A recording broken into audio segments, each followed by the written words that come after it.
HOA bulldozed my house while I was on vacation. Didn't know I'm a federal prosecutor. Welcome to Dabsy Stories. Drop a like on the video and subscribe so we can continue making videos like this one. I never imagined returning from a family vacation to rubble and ash. We flew out at dawn, heads full of sandy beaches and laughter. Our kids, ages 6 and 9, waved from the car as we pulled onto the tarmac. Maria held my hand, our unborn child safe in her belly. I'm Special Federal Prosecutor Alan Reyes. Always careful, always prepared. But never for this. 3 days later, Maria's panicked call woke me at 3 a.m. "They're tearing it down! Our home, right now!" Her voice cracked. I grabbed my phone, heart pounding. "Stay calm," I said, stumbling through the dark. I logged into the neighborhood security feed. There it was, a bulldozer's claw ripping into our siding, men in hard hats cheering, photo albums, our wedding portrait, our children's painted handprints, gone in minutes. Neighbors gathered on their manicured lawns, oats of dust shimmering in the floodlights. Some sipped coffee, watching our lives collapse. A few held signs, "Enforce the bylaws," "No exceptions." The lifetime we'd built in that house reduced to splinters. Maria arrived at the scene, her face ashen. She clutched her cell phone, filming the destruction. "They have no right," she screamed, falling to her knees on the concrete slab that was once our living room floor. We filed that variance. We paid the fees. I booked the earliest flight home. On the tarmac, my stomach churned. I'd prosecuted corrupt HOA boards before, uncovered kickbacks, bribed inspectors, cleared out fraud. I never told Maria or the kids. I thought my silence kept them safe. But here, the corruption cut through our front door. I landed in the next city, suit crumpled, tie loose. I hailed a black sedan, flashed my DOJ badge. "Take me to Eden Ridge," I said. The driver nodded, eyes darting to the federal seal. At the gate, guards recognized my badge and let me through without question. As we turned the last corner, I saw the wreckage. Wood piles stacked like tombstones. The yellow "no vacancy" sign hung crooked on what remained of our porch frame. I stormed to the bulldozer, slapping down my badge. The driver, mid-sip of soda, froze. The crew stopped cheering. "What the hell are you doing?" I roared. "This is my home." One man rubbed his eyes. "Sir, we're just following orders from the HOA board." He pointed to Mr. Larkin, the HOA president, clipboard in hand. Larkin stepped forward, face glistening with sweat and shame. "Prosecutor Reyes," he stammered. I thought the variance expired. The rule is clear. Any construction beyond 6 months without renewal must come down." I held up a crumpled paper, my own approved renewal, signed and stamped 2 weeks ago. His signature glared back. "You signed this. You approved it." His face went pale. "Clerical error," he muttered. "A clerical error destroys lives," I said. My voice cracked. I looked at Maria, collapsed in sobs on the foundation slab, unborn child shaking in her belly. "You'll rebuild this from foundation up, starting now, or I'll indict every last one of you for willful property destruction, conspiracy, and civil rights violations." Larkin's lips trembled. He waved his hands helplessly. The crew dropped their tools. A few neighbors shuffled forward, shame plain on their faces. I gathered Maria into my arms. She pressed her cheek against mine. Dust covered our clothes, but her tears shone bright. Our children's laughter on voicemail echoed through my mind. First steps on that floor, birthday cakes on that countertop. Neighbors approached with blankets and hot coffee. Mrs. Chen handed Maria a scarf. "We're so sorry," she whispered. "We didn't know." I stood tall, breath shaking. "You all cheered." I said, "You watched them tear my children's home apart." Eyes dropped. No excuses. Larkin swallowed. "We will comply," he said. "We'll rebuild." I nodded. "And you'll live under federal oversight until it's done." That night, I camped on the slab with Maria. Our children slept with grandparents. We wrapped our arms around each other in the open under a sky full of unfamiliar stars. I traced my fingers over the cracked concrete, whispered to the dust, "We'll rise again." Maria pressed her hand to her belly. "We have to," she said. I stared at the rubble, mind already drafting indictments and rebuilding plans. Justice would come, but first dawn would break on the foundation of our new home, built from our pain and our unbreakable resolve. Dawn cracked white light over the empty lot. I stood beside Maria, our hands clasped. The kids slept with grandparents, unaware. Maria's belly rose soft under her sweater. She leaned into me, eyes hollow. We watched work crews arrive again, this time to clear debris they'd missed. Wood beams, family photos, our old piano, all vanished into dumpsters. A dump truck rumbled, carrying pieces of our life away. I pulled out my phone and opened case files. Evidence from HOA bank statements, forged meeting minutes, records of Blackwood tactical payments, everything pointed to a deliberate scheme. They'd waited until we were gone, confident no one would stop them. Maria's voice trembled. "They'll rebuild?" she whispered. "They have to," I said. "I serve notice. Federal charges. They rebuild or go to prison." She nodded but didn't look convinced. "It feels empty." I knelt in the dust and found a chipped piece of our tile floor. I traced the faded pattern with my finger, green ivy curling around a rose. My throat burned. Detective Lee approached with 2 steaming coffees. He handed me one without a word. I took a sip, grateful for the heat. "Good news," he said. "We've got warrants to seize HOA records, bank accounts, even personal properties of Larkin and his treasurer, Miss Chen." "Miss Chen? The same neighbor who'd apologized and brought blankets?" My eyes narrowed. Lee held up a file.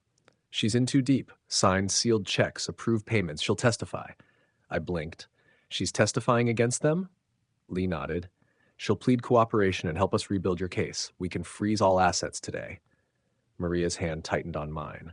Relief flickered in her eyes. I turned to the lot. The new foundation stakes stood ready. A crew unloaded lumber, fresh boards, nails, and window frames. It felt like hope stirring in the rubble. We walked the perimeter. Maria paused at where our kids' room once was. "They took their handprints off the wall," she said, voice low. "I painted them myself." Tears pooled. I took her in my arms and rocked her. We stayed like that until the crew's foreman approached. "Mr. Reyes," he said quietly, "we've got a schedule. Framing starts tomorrow. Roof by week's end. We'll work weekends to catch up." I placed my hand on his shoulder. "Thank you," I said, "and thank you for stopping when I told you." He nodded, eyes down. "We didn't want this. We just got orders."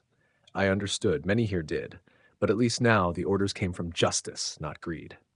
That afternoon I met with the interim HOA board at a rented office down the street.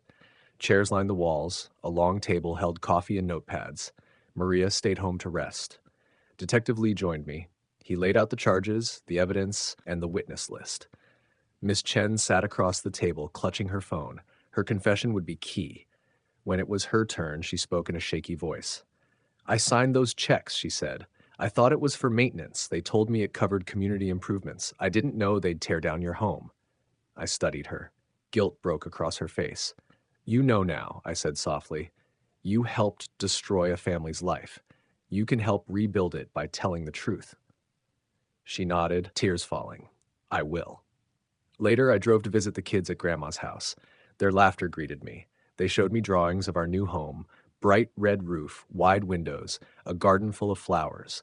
My heart squeezed. That night, back at the lot, I sat on a wooden beam. The sky was black, the stars cold. I looked at the foundation, half-painted stakes glowing under the security light. Maria joined me with 2 mugs of hot cocoa. "They're building our home," she said, voice soft. "I saw the crews today. They treated me kindly." I handed her a mug.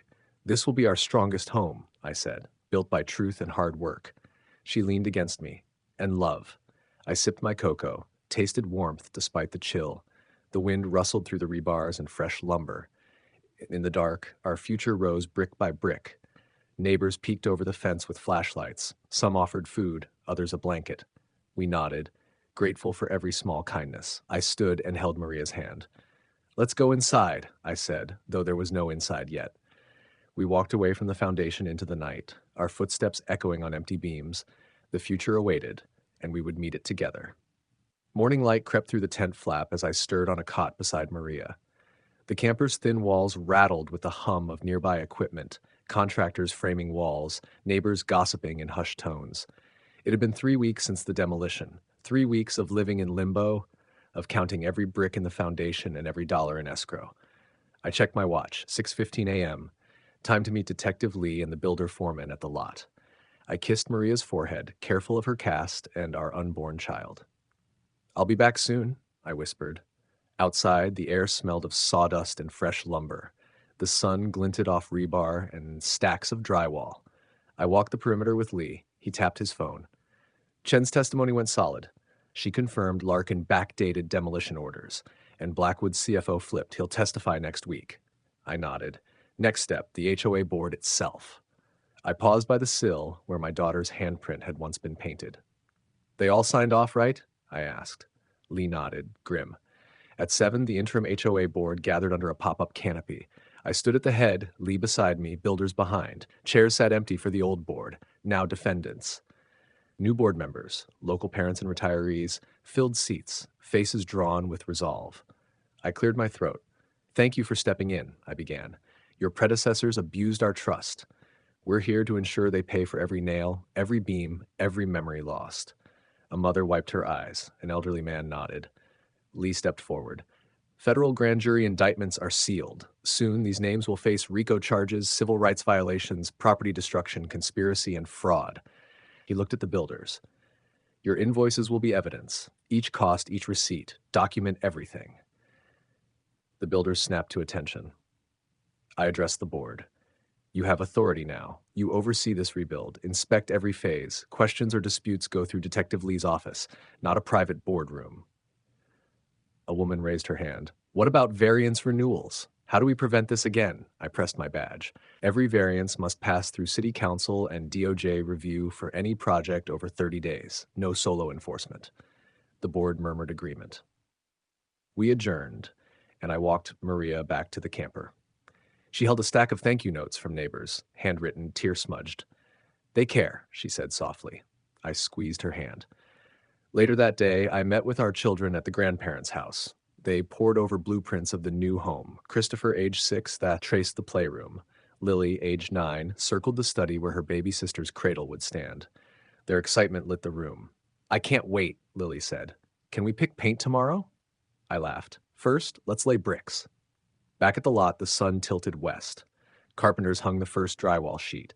I placed my hand flat against it, felt the smooth surface, imagined the family pictures we'd hang. A beam overhead caught the light. I closed my eyes. Thank you, I whispered. That evening, we held a small meal on the foundation slab. Neighbors stood around folding tables, chili, cornbread, apple pie. Maria sat in a folding chair, our hands intertwined. I raised my cup. To new beginnings, I said. Glasses clinked.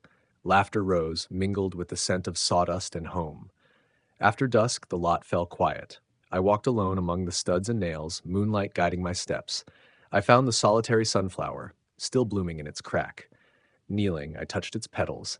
It had survived both bulldozer and drought. Its resilience mirrored our own. In the camper, Maria slept soundly, our baby's soft kicks a lullaby. I sat at the small table, papers in hand, court summonses, restitution plans, community bylaws. The work was far from over, but we had momentum. Tomorrow, I'd return to federal court to finalize indictments. Next week, testify before the state legislature on HOA reform. But tonight, I allowed myself relief. Our family's foundation was rising again, brick by brick, in soil enriched by justice and community. I closed the camper door and stepped outside. The night air was cool, carrying distant sounds of city life. 5 stars shone directly above the lot, 2 of them new, bright, like promises born of darkness. I whispered into the night, we're almost home. 3 months later, our new home stood solid and bright at the end of Eden Ridge. White siding gleamed, windows reflected sunrise, and the front garden burst with sunflowers and daisies, the neighborhood's shared symbol of resilience. I stood on the porch beside Maria, our hands intertwined. Our 2 children darted through the yard like chasing butterflies, their laughter a healing balm.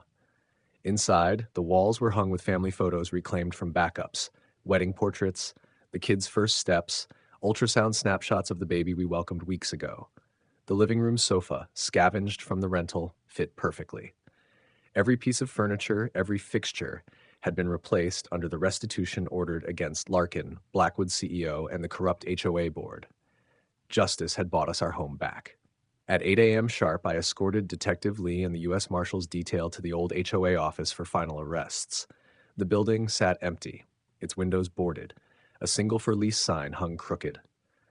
Agents fanned out quietly. 4 former board members and 2 Blackwood managers emerged in cuffs, their faces hollow as they were led away. Neighbors watched from behind police tape, silent witnesses to accountability. Lee handed me the last indictment, civil rights violations, RICO, property destruction, conspiracy, and municipal fraud. Case closed, he said. They'll plead out. I nodded. His work had been relentless, mine just as exhaustive. Back at home, I found Maria on the back deck, rocking in a chair with our newborn Amalia, swaddled in a sunflower-patterned blanket. She looked up, eyes bright. "You did it," she whispered. I kissed her cheek. "We did it." Our children appeared at the French doors, ice cream cones in hand, neighbor's treat. They bounded over, offering me a cone. I took it, laughed, and joined them on the lawn. The air was warm, alive with summer's hum. Later in the afternoon, the newly formed Sunshine Ridge Community Council met in the living room. Its members, parents, retirees, local teachers, sat around the dining table topped with lemonade and notepads. I addressed them briefly. HOA boards exist to serve residents, not to punish them. We've rewritten bylaws, no private enforcement powers. Any demolition or enforcement must have unanimous council vote and city oversight. Violations are felonies. I passed out copies of the new charter. Applause followed. Maria beamed. That evening, the street glowed under festoon lights as neighbors gathered for a block party, the first in years. Music drifted, children danced, adults shared potluck dishes. I carved a slice of peach pie for Maria. Our kids pulled us into a game of tag. I chased them, laughter rising under the stars. As midnight neared, the party wound down. I and Maria stood on the porch, watching neighbors head home. The sunflower garden shone in moonlight. She leaned into me. "Our home is more than walls," she said. "It's this community." I placed an arm around her. "And justice," I added softly. "Without justice, we wouldn't be here." She nodded. In her eyes, I saw the memory of that first call, 3 days ago's horror, now replaced by peace. Our new home, built on law and love, stood unbreakable. In the distance, the old foundation lay buried deep, covered by fresh earth, the gravesite of corruption. Above it, our sunflower marked survival. And beneath an endless sky, our family slept soundly, protected by walls of justice and hearts forged in resilience. The end.